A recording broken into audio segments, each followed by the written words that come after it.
Okay, I cannot remain silent anymore. We are headed into Babylonian captivity. The Israelites turned their backs on God, so God turned his backs on them and allowed Babylon to take over. We're doing the same thing. Here in the United States, we have turned our backs on God. We've spat on the Ten Commandments, taken down any reference to God from public buildings, whether they're government or not.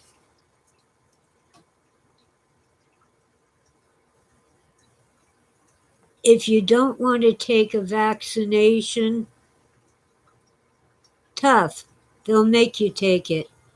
The only time it's my body, my choice is if you want to kill your unborn baby because pregnancy is inconvenient.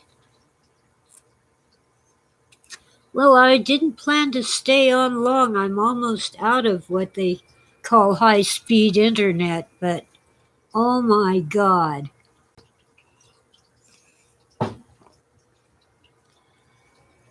Afghanistan. Oh, it's all Trump's fault. Excuse me? Reminds me of a joke that Ronald Reagan once told. I don't think it was original with him, but he told it.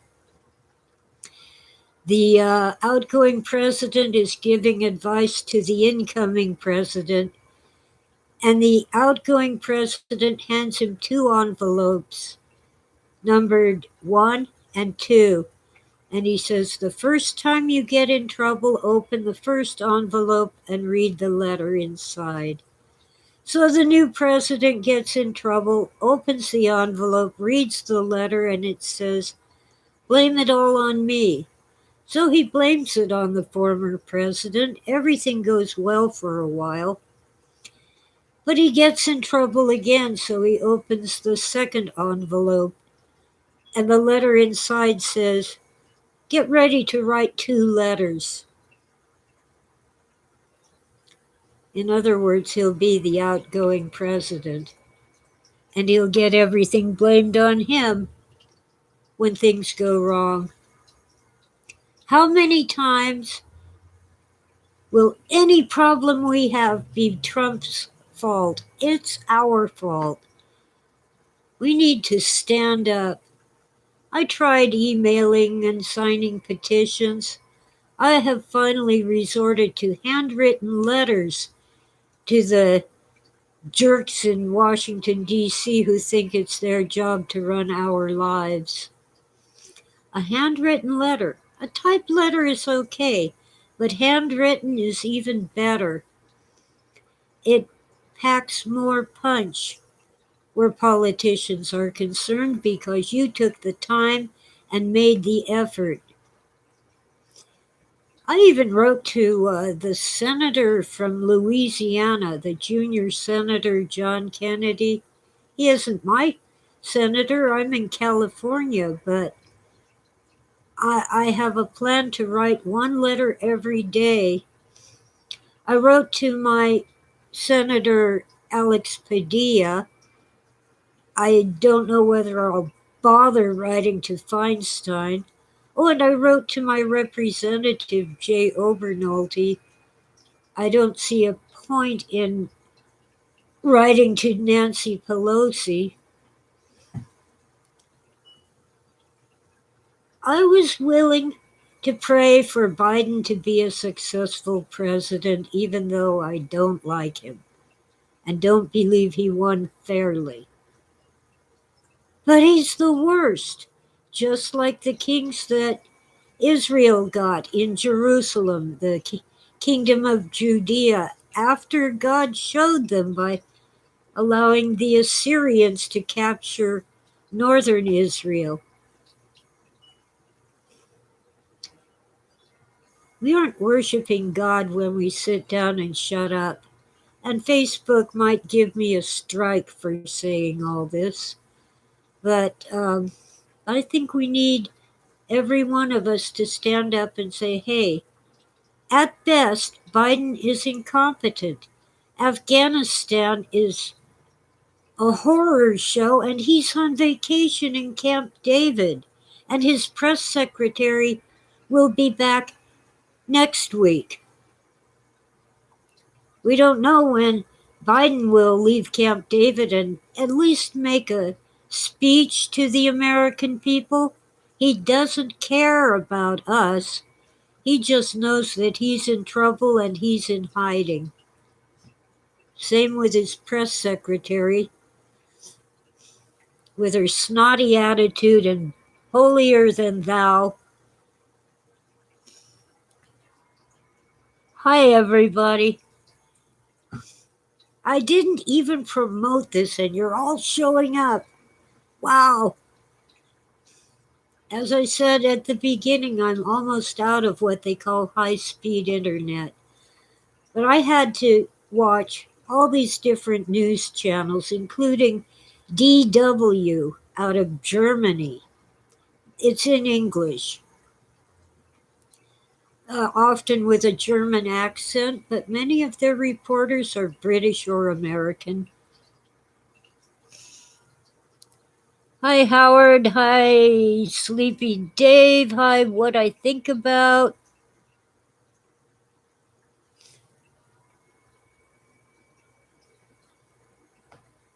The saddest thing is all these refugees flocking to the airport in Kabul, trying to get a flight to America. Well, this is just a guess from watching. If about 19 out of 20 are military age men. I'm not seeing women and children to any great extent. They're men in their 20s and 30s.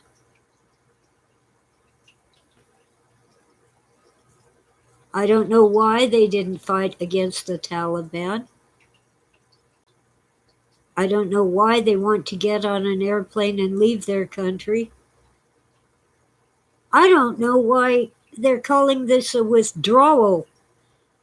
We were down to 2,500 troops.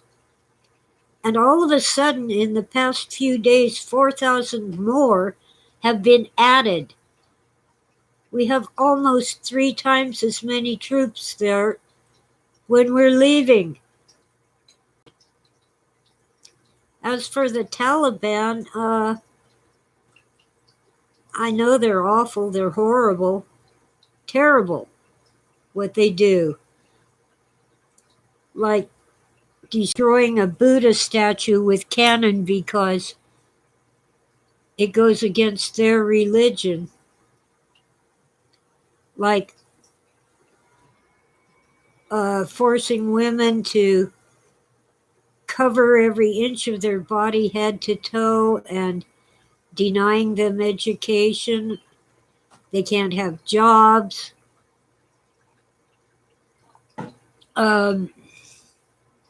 And worse, much worse. I don't want to talk about it. I don't want to think about it. There are people flocking trying to get on flights out, including American citizens who are still there. They were told at the very last minute, get out if you can, and then all civilian flights out of the country were canceled.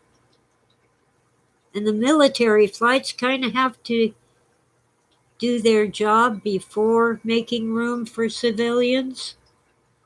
It's horrible.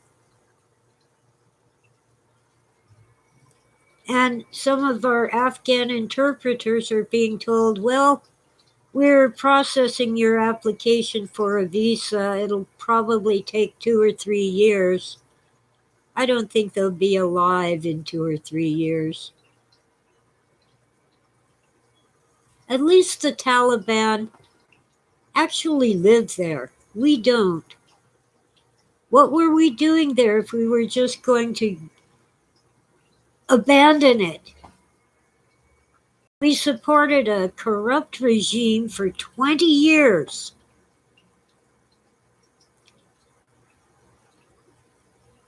Why? So we could leave the people of Afghanistan to terror while their president has fled the country? Oh, a tough decision he had to make for the good of his people. Run away with his tail behind his legs, with his millions of American dollars. Bringing in the cooties. They outlawed puppy farming. Yeah, the Taliban at very least stopped the opium trade, which made our CIA angry. But apparently, we're getting enough opium from Mexico, from Mexican cartels, that is, that we don't really need their opium anymore. Afghanistan does have mineral resources, including the ones that we need to make electric batteries, for our electric cars. But I read just the other day we found plenty of those resources in Greenland, so we don't need Afghanistan. On the other hand, sorry, I just missed my mouth with the water. I'm good at that. At least it's just water and not soda pop or milk. Um, I predict, and I hope I'm wrong, but what I see is we're going to get back into a shooting war in that area. If not Afghanistan, if not Iraq, maybe Iran, maybe, oh God, not Russia. I hope not. I'm not afraid of Russia. They just want to sell their oil and make money and then spread their influence. And I don't think they really want to take over the United States. It would be more of a burden to them than a source of resources. Besides, the United States still belongs to England. Oh, not in name, but we owe so much debt to their banks that it's the same thing. England screwed up in the Middle East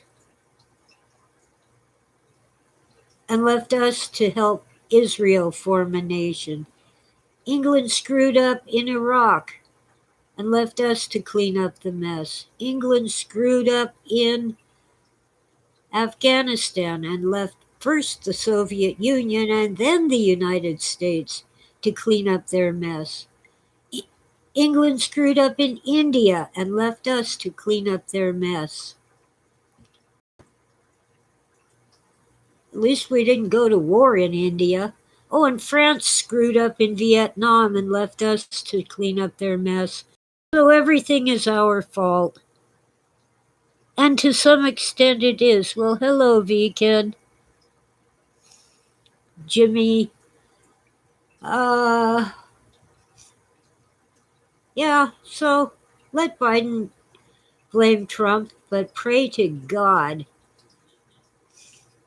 We have turned our backs on God. Maybe not you individually, but certainly as a nation we have.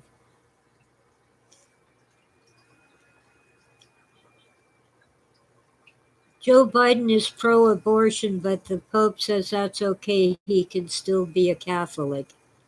Excuse me? Even the Pope has turned his back on God.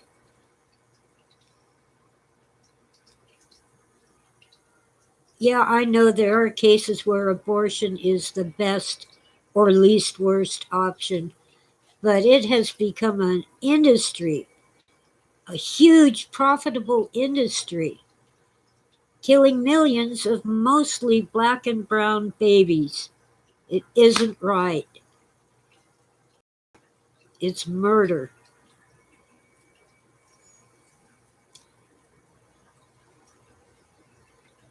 And it's wrong.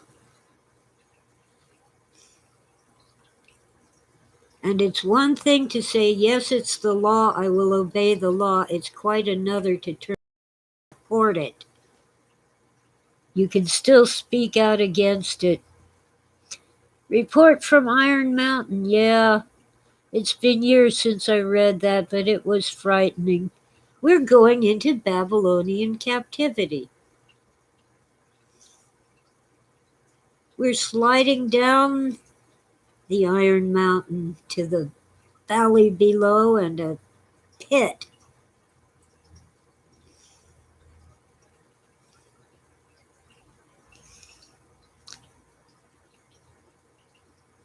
Well, actually, Sleepy Dave, they've actually made it so that if a woman is pregnant but the unborn baby is not viable yet, it isn't double murder to kill her. It only becomes double murder when the baby inside her belly is developed enough that it could have survived if it had been born. How crazy is that?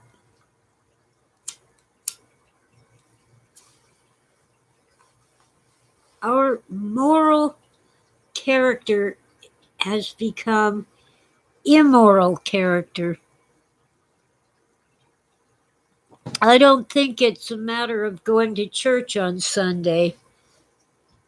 I think it's a matter of praying every day and reading the scriptures, not just what someone says about the scriptures, but the actual Bible.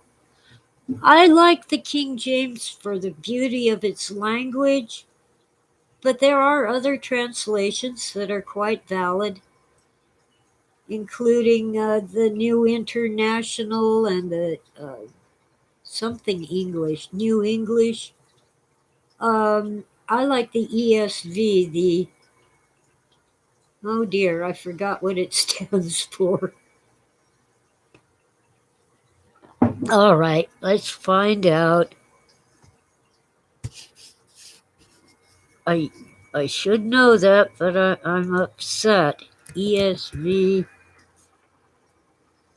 English Standard Version. It's a relatively recent translation. All translations have problems because they are not in the original language, and there are nuances that just don't translate. And there are mistakes in translation, or maybe doctrinal opinions sneaking in. But whatever, read more than one translation.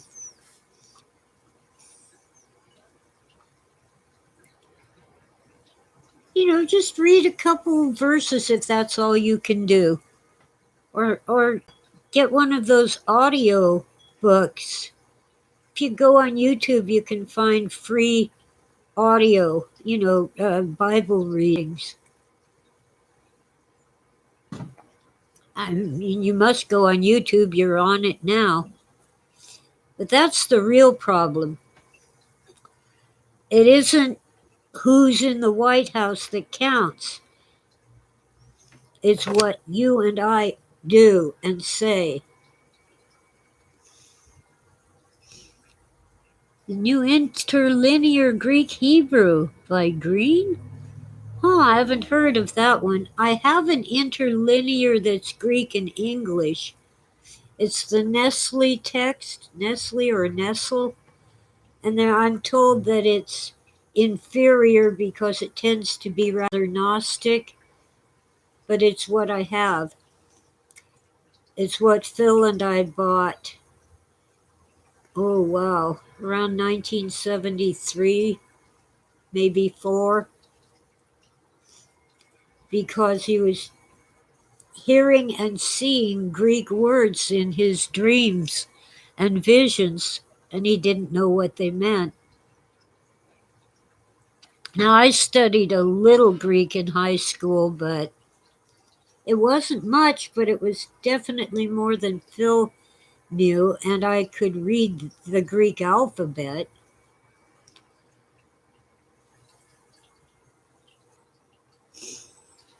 But Phil and I both were fascinated by the first few verses of John's Gospel. In the beginning was the Logos, the Word, the Logos. It's more than word. But anyway, the Logos became flesh and walked among us. And he'll be back. He promised. But I'm not in a hurry for the end of the world or Armageddon. Yeah, I have a Strong's Concordance, if I can find it, as I'm fond of repeating. Some idiot thought it would be helpful to move every single book I own, and I don't know where she put my Strong's Concordance. See, I did not have it on a bookshelf. I had it out where I could easily get my hands on it.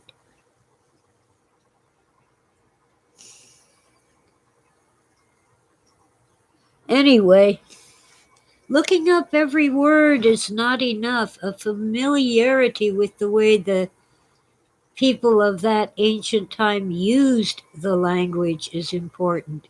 For example,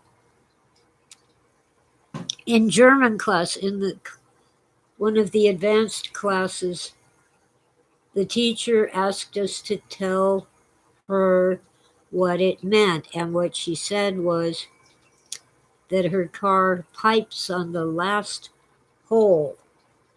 Pfeift am letzten Loch. Well, means nothing to an American. It means it's on its last legs. So, see, the literal translation isn't quite good enough. Piping on the last hole is like you're playing a pipe, and all the holes get clogged up except one, so you're just piping with one hole in your clarinet or oboe or whatever, your pipe. Now, my older and smarter brother's really delving into biblical Greek. I'm just not that into it. But most of the New Testament was written in Greek, what they call Koine Greek, the common Greek that everybody knew. Kind of like today, they had so many different languages that they needed one common language, and the Roman Empire chose Greek. Well, nowadays, for example, in business, if a Japanese company makes a contract with a Chinese company, they don't write the contract in Japanese or Chinese.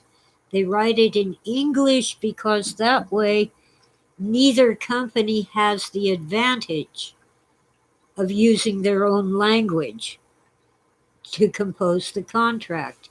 So it's more fair. In the Roman Empire, they used Greek because their own language, Latin, just wasn't good enough, and the terms of contracts written in Latin were too vague and oh, there's a word for that. Let me see. Let me see if Google will give it to me. Oh, I got it. In my brain. My brain worked. Ambiguous can be interpreted in more than one way.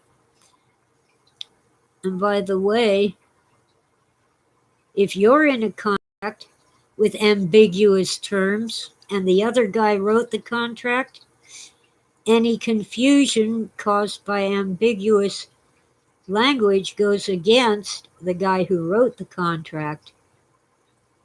That's good to know if you need to get out of what we call a yellow dog contract. In other words, one that puts you at a disadvantage because it isn't fair.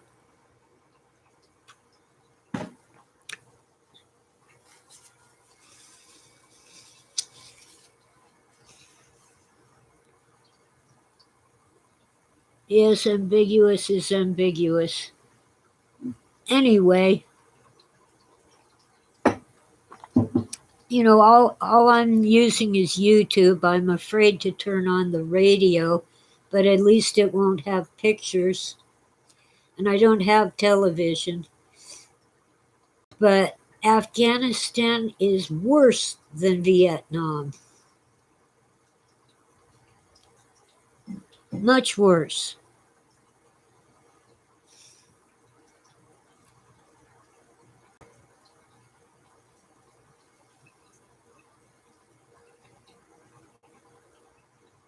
And since when does withdrawal mean we send 4,000 more troops over there? What are we doing? I predict we're going to get in a shooting war in that part of the world. That's the whole purpose of this debacle. To enrich the military industrial complex that President Eisenhower warned us about. And YouTube might give me a strike. They might delete my video. I don't care. My channel is not monetized. If they're showing you ads on my videos, I don't get any money for it. So go ahead and feel free to skip ads.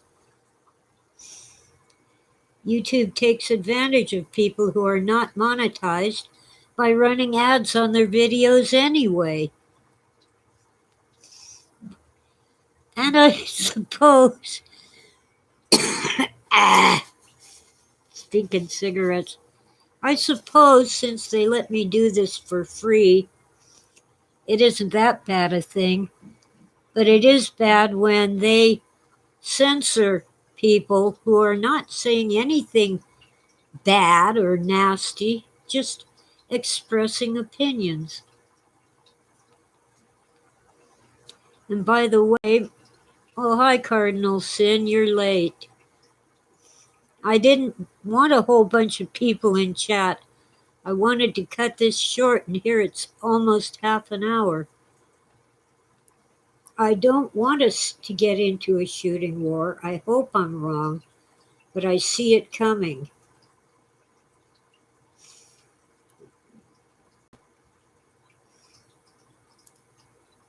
The debacle in Afghanistan, which is blamed on Trump, 8 months after he left office, along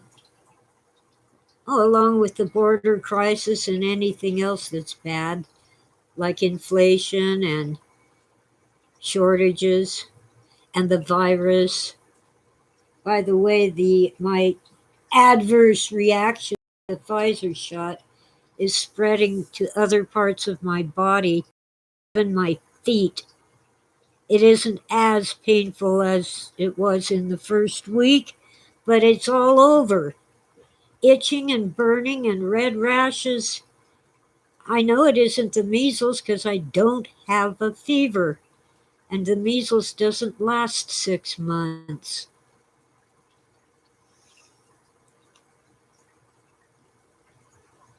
So anyway, if you think you can have any impact on what our politicians do, a handwritten letter put in the mail is the most effective message. They pay much more attention to you when you take the time and make the effort to write something. Second best is a typewritten letter. Email and surveys are not as powerful.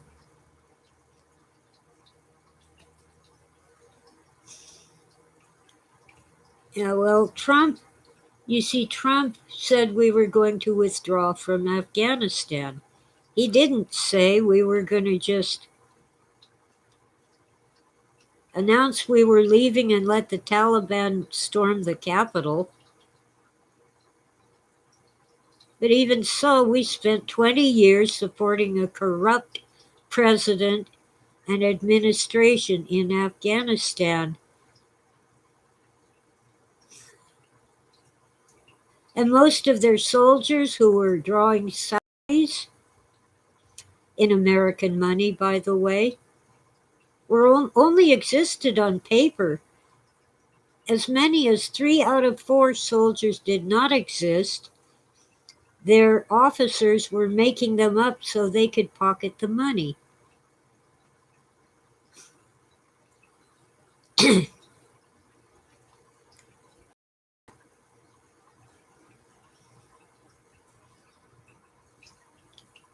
I don't know. Alexander the Great couldn't conquer Afghanistan. The British couldn't. And the Soviets couldn't. We didn't even try. We just made the military industrial complex a little bit wealthier at the cost of American lives and wounded soldiers, families torn apart. For what?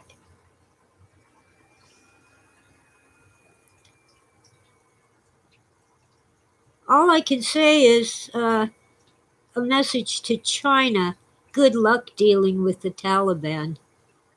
Everybody loses against the Taliban. Go ahead. Try to spread your influence with the Taliban. Ain't gonna work. China is next. They're gonna see their boondoggle there. Oh, you want thumbs ups, eh? I'm actually losing listeners. Oh well, I got my main chatters here.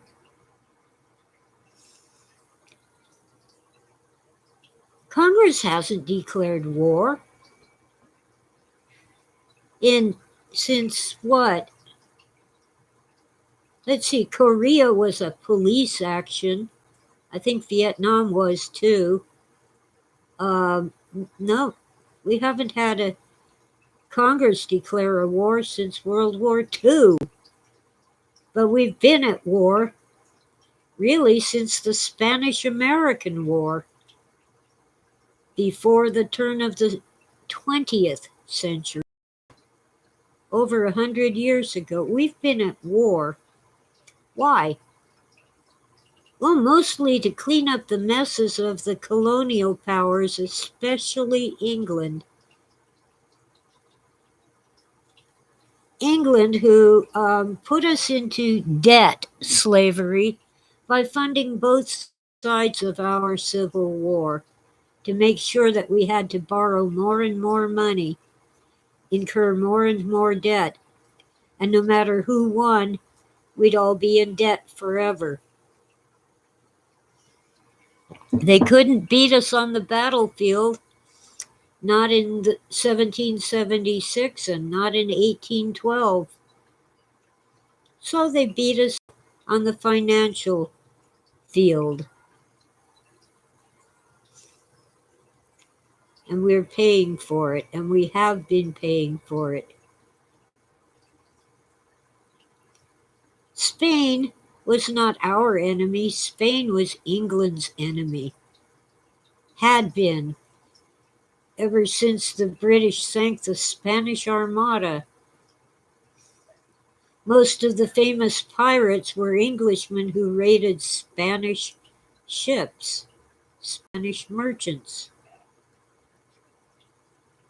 with the blessing of the King of England or the Queen.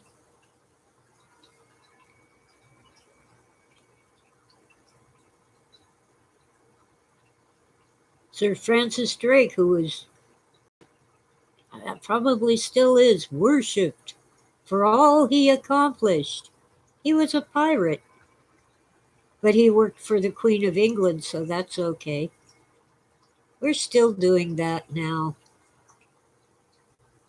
We have at least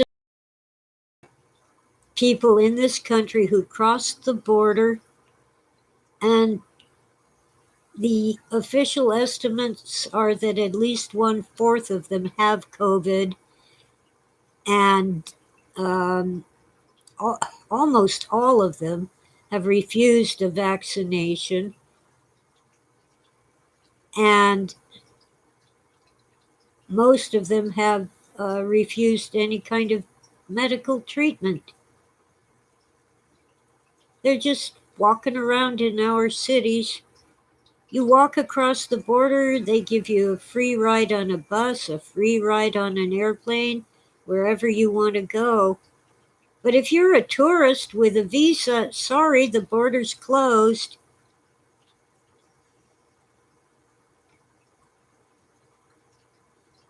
Jeez. And by the way, we don't leave. The U.S. never left the Philippines. We gave back one military base after the volcano buried it. We haven't left Cuba.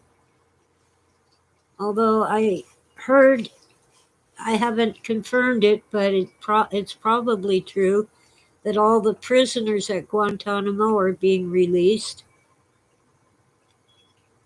I don't know how to feel about that. There's pros and cons on both sides. At least they aren't let into the United States, they're sent home.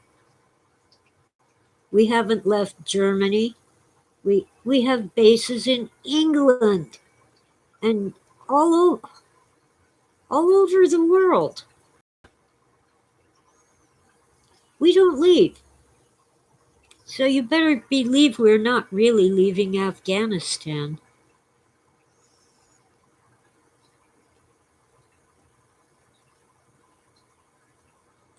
Cardinal sin, if he doesn't want the vaccine, don't pressure him. That's the worst thing you can do.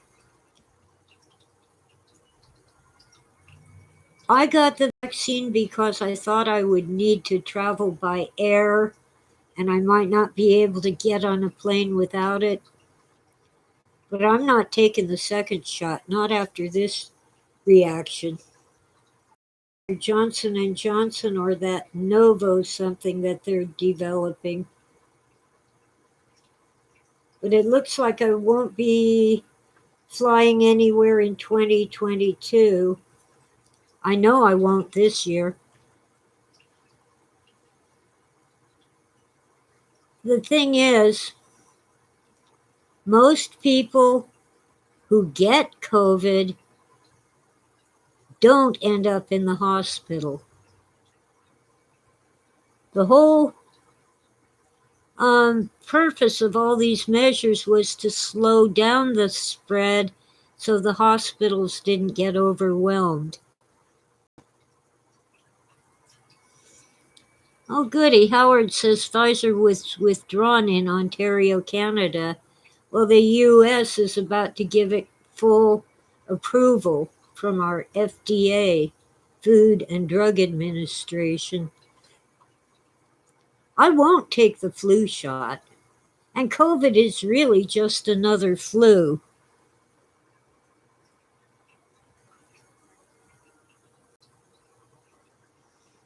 And they aren't vaccines anyway. A vaccine is where you scratch the arm and apply a little cowpox to prevent smallpox. It comes from vaca, which means cow, as in cowpox. If you get cowpox, you're immune to smallpox. Same thing with chickenpox. That's why when I was very young, we allowed children to get chickenpox because they would become immune to smallpox, which is incredibly deadly. These are inoculations. They're inoculated into you.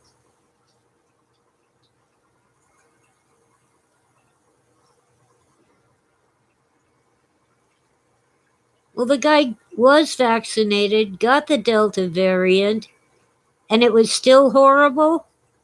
That tells you how effective the vaccine is. Most people, though, who have been vaccinated don't get terribly sick from the Delta variant. You see, vaccines mutate, it's what they do. I actually got the measles a few years back, even though I had been immune to it for decades. I don't think my immunity wore off. I think what happened was the virus mutated enough to get me. But I wasn't very ill. I was just uh, running out of Kleenex for my runny nose. My temperature was around 99, which is a very low grade fever. Even for me, normally my body temperature is around 97, not 98.6. But anyway, yeah, I had a rash. It was a little itchy, but no big deal. This reaction to that Pfizer shot is much more painful.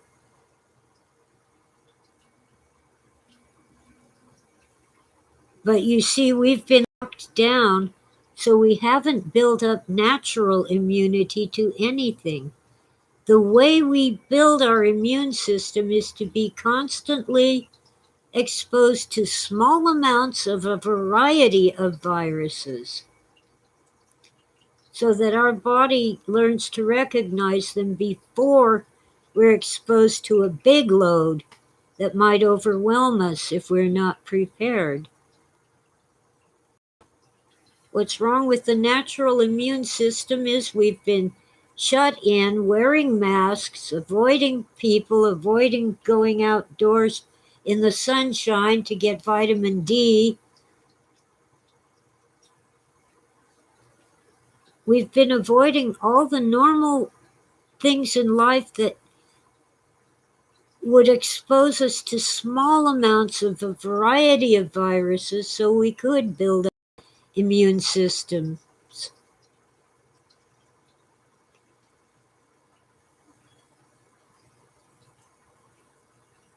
Yeah, no vaccine is 100% effective. True. You see, we'll never get rid of viruses, new and old. They claim they got rid of smallpox, but I have my doubts. It just isn't an epidemic. And they claim that they got rid of polio, but they just changed its name to encephalitis. Or if it's in your other nerves and not your brain, it's myelitis.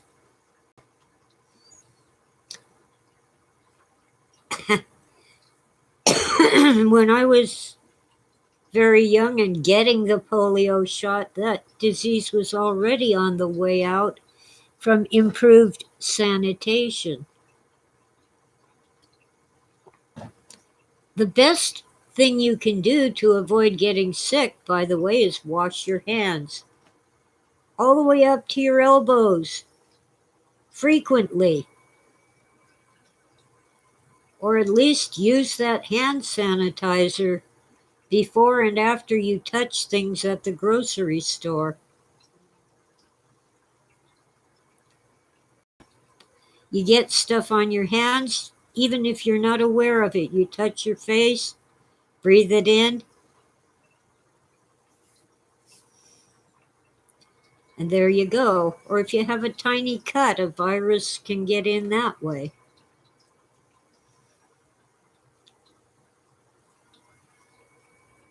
Scrub up. I'm not sick, I'm just a cigarette smoker, and it's morning. I have COPD from breathing in jet fuel fumes at March Air Force Base. I'm sure the smoking doesn't help, but I don't care. I'd rather shorten my life by an estimated 2 years when I'm 90 than be miserable. Besides, I have known one person after another who quit smoking and then developed cancer and died. Whereas, let's see, mom's uncle, I think his name was Jack, he died of cancer while smoking cigars on his deathbed. But he was 92 years old.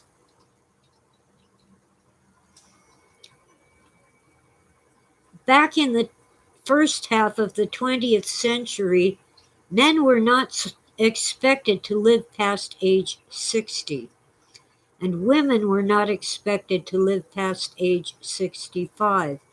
That's why Social Security, they figured most people who did it would be dead before collecting anything.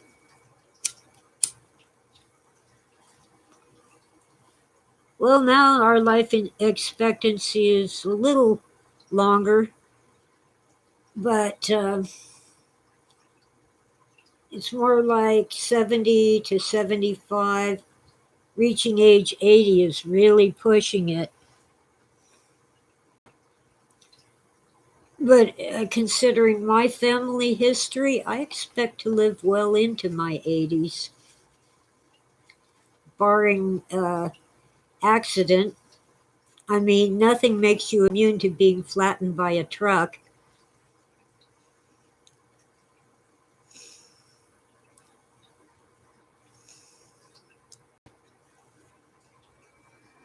I don't know about Brave New World, V. Ken. I never actually read the whole thing. I got the Cliff Notes because I had to write a paper on it in college. And I'm telling you, in just one of my 4 classes, we were supposed to read 6 novels plus War and Peace. It was a literature class. Well, of course, I never finished War and Peace. I couldn't even watch the movie. There were 2 movies available. One was 12 hours and the other was 6 hours. Never mind. I skimmed the other 6 novels. I think the instruction was nuts. We had 14 weeks to read 6 normal sized novels, 200 pages or so, plus War and Peace, which is like you could kill somebody by throwing it at them. It's something like over 1,000 pages, maybe 2,000. You see, back in the 1800s and earlier, people wanted long novels. Books were expensive and they wanted to get their money's worth. They would spend a whole year reading one book.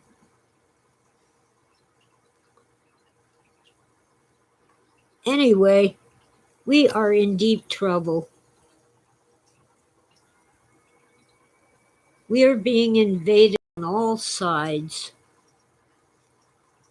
And I think that our politicians and our military will try to get out of it by starting a shooting war.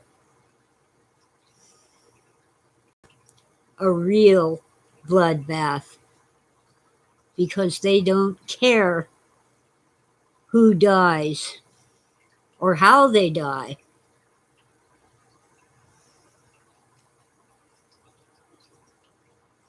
Um, I saw 2 versions of Dune, and I really liked the David Lynch version better than the other one.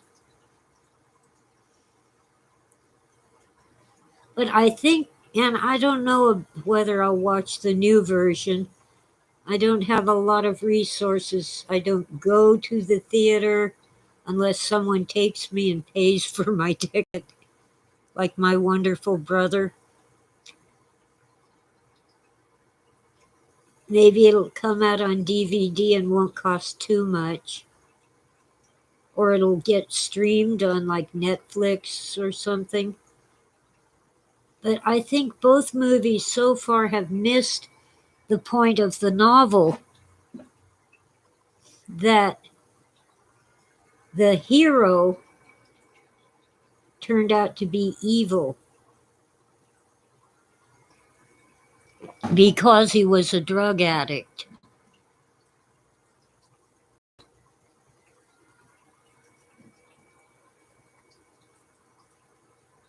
Paul Atreides.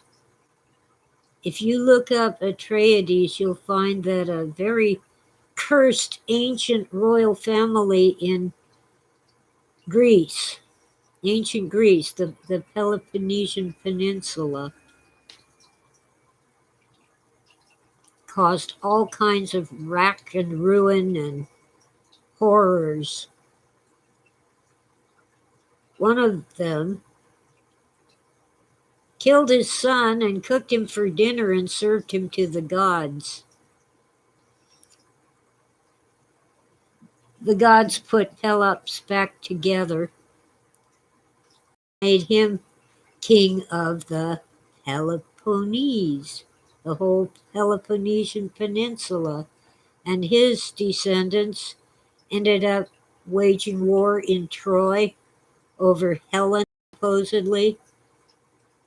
I think that was an excuse to just go and pillage Greek colonies on the coast of Turkey. It was called Anatolia at the time.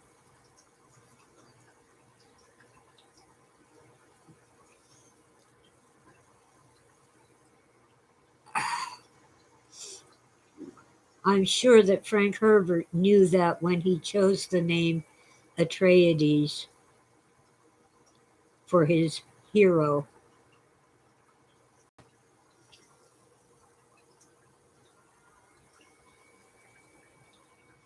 Well, anyway, let me check something real quick.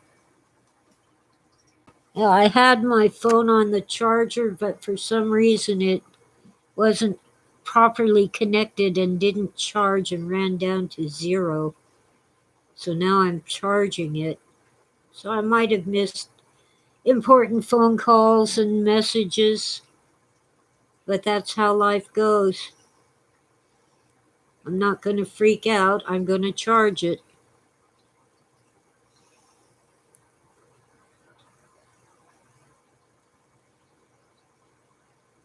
Aha.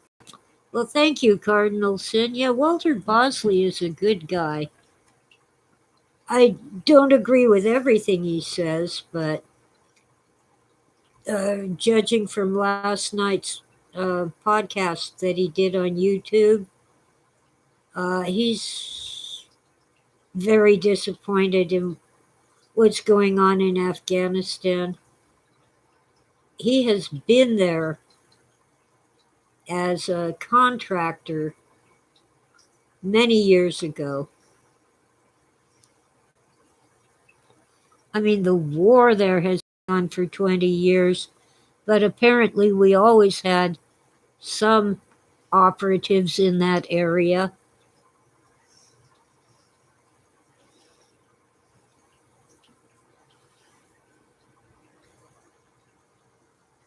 Anyway,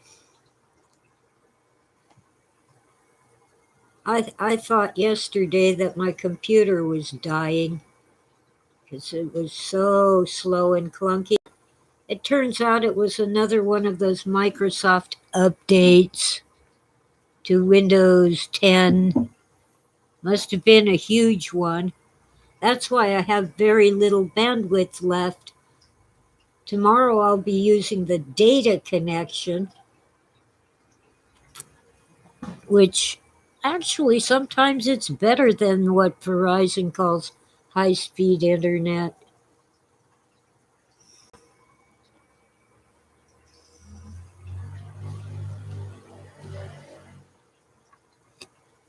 Uh, we are really, really in need of prayer.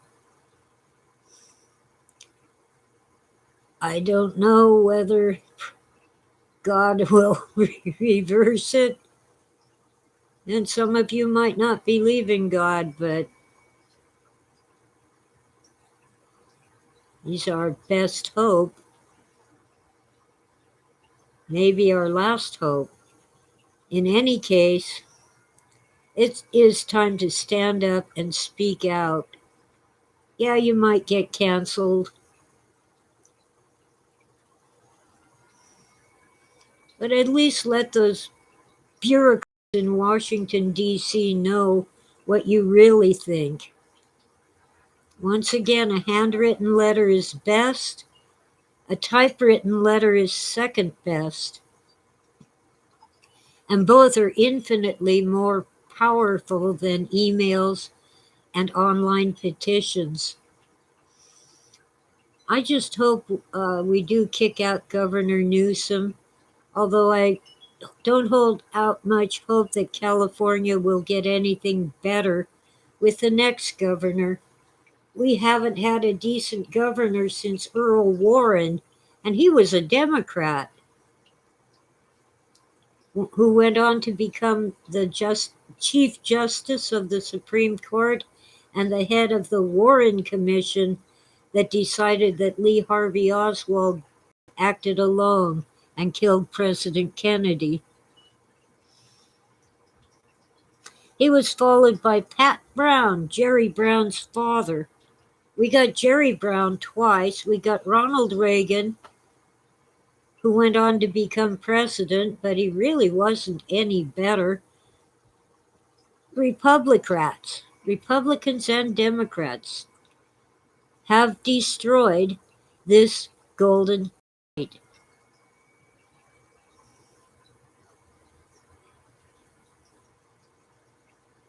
Yeah, well, false hope, it's all we got.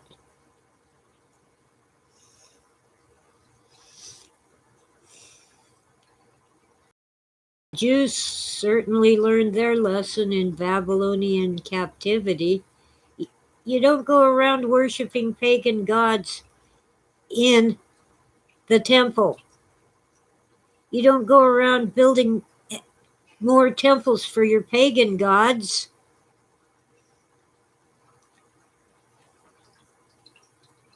They were sacrificing their children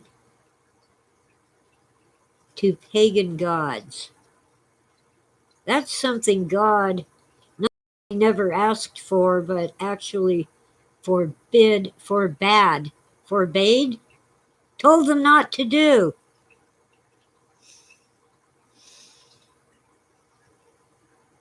They disobeyed. We've got to quit doing that.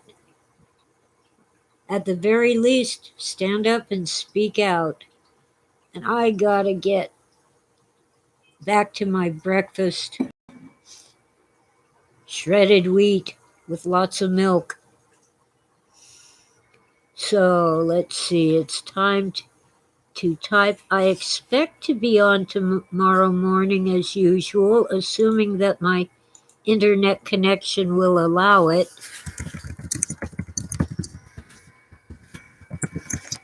In the meantime, thank you all for listening. Thank you, Cardinal Sin, forbade.